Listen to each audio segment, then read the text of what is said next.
Welcome to yorkzuki.com Insights. You know, I've been around the block a little bit, judging by my lack of grey hairs. And I think it was 16 years in corporate, 12 years as an entrepreneur. And in my work, I've supported entrepreneurs and startups and innovators in over 83 countries. So I've learned a thing or two about what works and what doesn't in terms of starting a business and growing a business, both personally as well as through what I observed. And so today I want to give you 11 tips on how you can start and grow your business with almost no resources. Let's start with number one. The first thing that I always advise is start working on your business in the real world rather than spending too much time behind a desk like this one, thinking about your business. This can be as practical as developing a website on Google Sites or WordPress, whatever is easiest and cheapest for you. Try to develop the demand for it. Get engagement from potential customers. Because otherwise what's going to happen, you're going to develop the service, you're going to launch it, and then only then find out that actually nobody wants it in that shape and format. Number two, and this may sound a bit counterintuitive, I sit on a couple of government funds where we invest in startups. And what I can advise you is don't go for funding until you have at least 5 to 15 clients. The reason for that is that first, funders don't like just ideas. Everybody's allergic to ideas. I know we entrepreneurs think our ideas are brilliant, but the reality is ideas count for nothing. It's all about implementation. And so when you have a couple of clients, what the funder sees is, hold on a second, somebody is interested enough to pay for that service. The funder is not expecting you to be profitable. The funder is fully aware that you've got a lot of chinks in your entrepreneurial armor and that your product may not be perfect yet. Nor they're expecting that you're making a profit out of each sale. But what they want to see is commercial traction. Plus, it also allows you to get a sense whether what you have can have potential. The third thing is build a website, a brochure, a business card, your email signature in a way that makes people want to call you and buy from you. It may better just be signing up for something. Hey, everybody, I'm about to launch, like I'm doing now, with my course that I launched on how to find clients. And about a month before launching it, I put up a website where I say, launching the world's first blah, blah, blah. Click here if you want to be an early signee. And over 200 people signed up for it. Now that gave me a sense that I'm onto something. Now, obviously, there's a difference when it's free and when it's for a fee. But start building something that can start collecting the leads. The third point, and perhaps the most important one of them all, is that without clients, your business is just a hobby. Most entrepreneurs, especially innovators as brilliant as you probably are, spend way too much time on product and service development, when in fact you should be spending a substantial, if not the majority of time, anything between 60 to 80% on lead generation. Like in my previous point, whether it's a website, where it's knocking doors, speaking to potential distribution partners, these things take time. If you wait to connect with potential clients only when you're ready, it will be too late. The fifth thing, and here I need you to take your ego and lock it away nicely and throw away the key. You don't need fancy offices, a brand new laptop, an expensive phone. The only thing that counts in your entrepreneurial journey is the clients paying your invoices. The lower your cost base, the less invoice or chunk of that invoice goes towards paying for overheads. Now, it may not always be possible at the beginning when you're just starting out, but this is why cram you and your business partner into a tiny co-working space, barely 1.5 meters big. You don't need much more at the beginning. Keep your overheads as low as possible.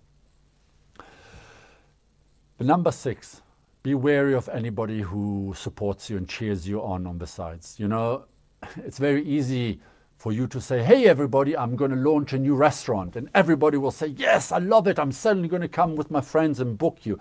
But the reality talk is cheap. We live in a society where a lot of people cheer you and send you positive messages, but they don't open the wallet.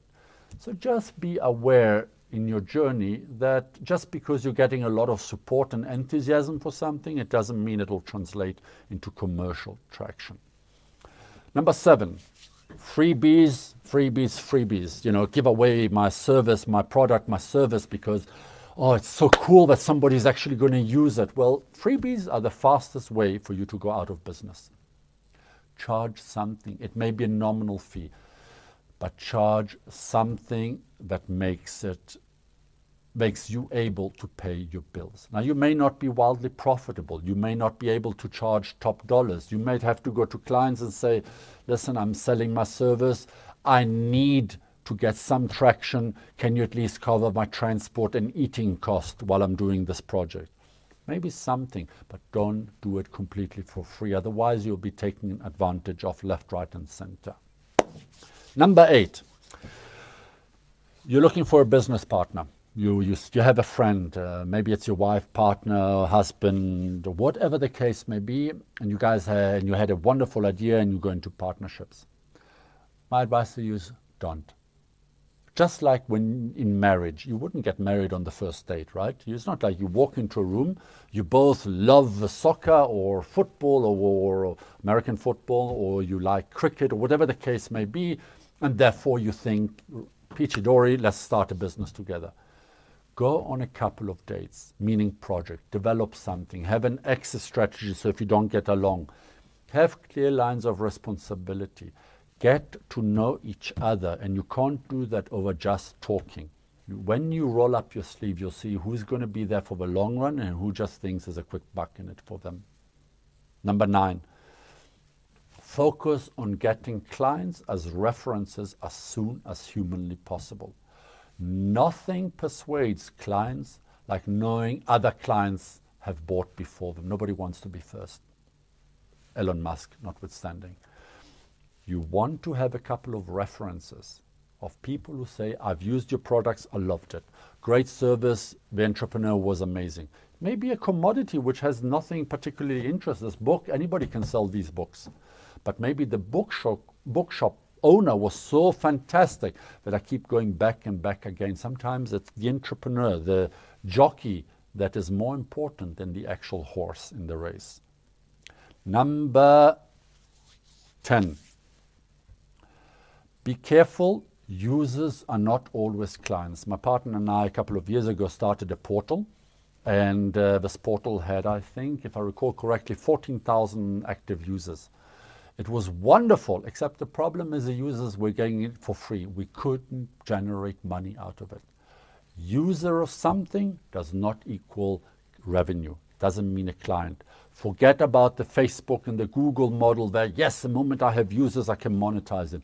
It doesn't work that way in real life unless you are very unethical and you sell data, data. And even then you need a ton of data in order to commercialize it. Number 11. Be wary of experts, especially people who have comfortable jobs, who give you advice how to run your business. You know, guys, entrepreneurship is like being in love. You can talk about it as much as you want, but you won't know what it feels like until you are actually trying it. So go out and try it, make your mistakes, take baby steps so that you don't fall too hard. But I hope that these tips will help you remember that this is a journey and that there is an exciting journey with a huge potential ahead for us. Thank you for watching. Welcome to yorkzuki.com, part 2 of how to start and grow your business. I gave in the last clip some, I think it was 11 or 12 tips on what you can do, so I'm continuing with that now. The next point that I wanted to share with you is that you as an entrepreneur, you are going to struggle financially at some point, and you're going to struggle big time. And you're going to try to borrow left, right, and center from family, fools, and friends. And here's the thing. It's okay. It will happen to you. There's almost no way it will not happen to you. When it does happen, when the proverbial shit hits the fan, go and hang out with other entrepreneurs. Share your story, share your pain.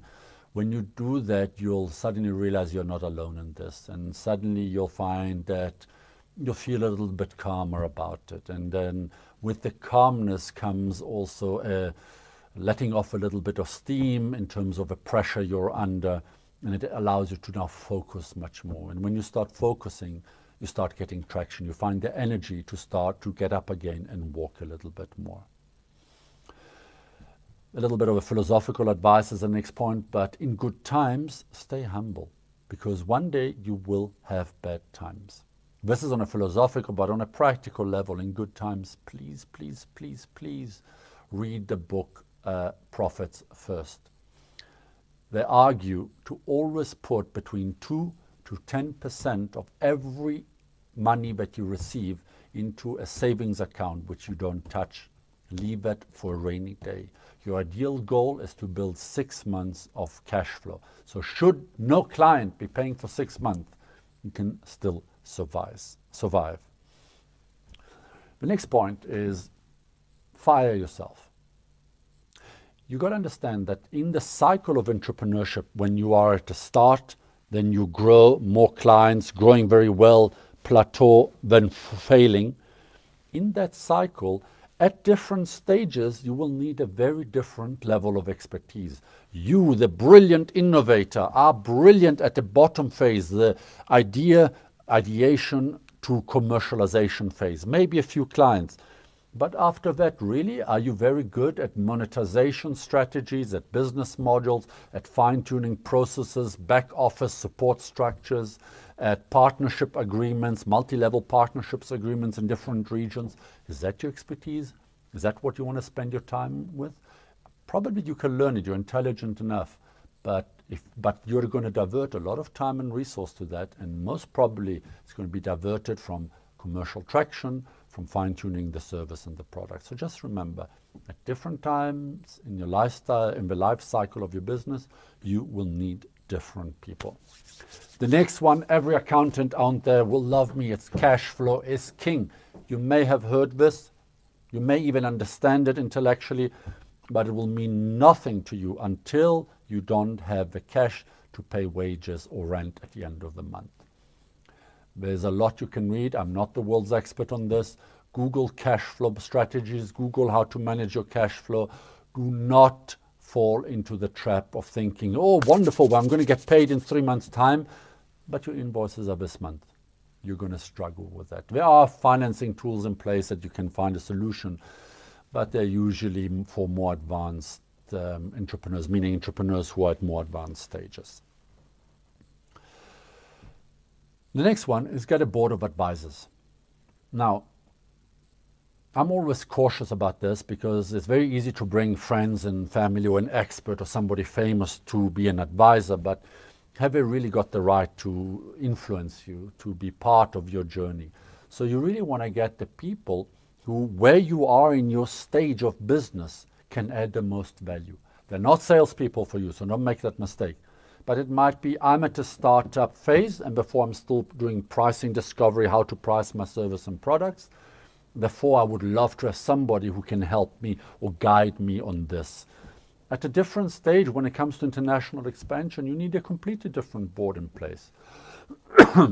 But here's the thing, a board lends legitimacy.